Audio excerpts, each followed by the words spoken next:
As a marine engineer, you might be working on high pressure systems, which means you have to make sure it's all safely what we call tagged out, which means isolating valves, making sure no one can get injured while you're working on that system. When you first join a submarine, you'll get changed around different sections, so you work for sections with doing electrical work, and then you'll go to what we call clankies, which is mechanical work.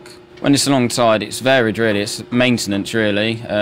We have cycles where we'd go around and either greasing routines, or if something's broke as a defect, then it'd get raised by the officers and then come down to us as engineering technician lads, as we like to call them, and we go around and take the nuts and bolts off, fix it, have a look, see what made it go wrong, and then we can relay that up the chain again to the officers. You do your initial engineering technician training at HMS Sultan, and then you do either basic submarine qualification, north or south, which I done south, being placed on T-boats.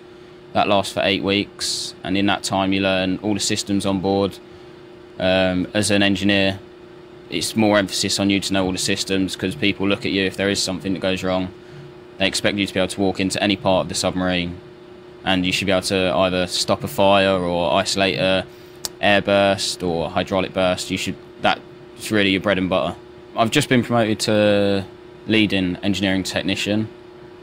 Coming back to get qualified, I'm going to be working on the electrical panel in manoeuvring, which is back aft, and that's basically in charge of pretty much all of the ship's electricity and power distribution. I've been away a few times with HMS Turbulent itself.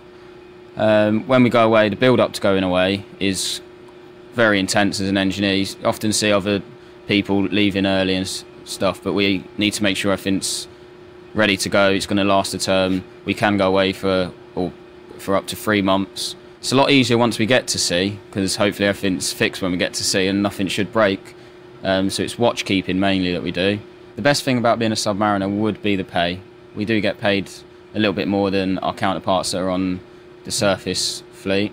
When we're away, I like to tell people it's just like being in your house at night time with your curtains closed really. You don't really think of it as anything too major. I'd recommend being an engineer technician, especially on submarines, purely because it is a close-knit group that you're working with. Everyone on the submarine, not just engineers, you do get on a lot more with everyone else. Career progression, the qualifications you get, even as when you first join up as a lad, are quite good. You get MVQs, and that can go all the way through to getting your HND, and you can top that up. You get the option when you're at HMS Sultan to top that up to a full degree and maybe go officer, which a few people like to do because you can fly up through the ranks quite quickly as a marine engineer.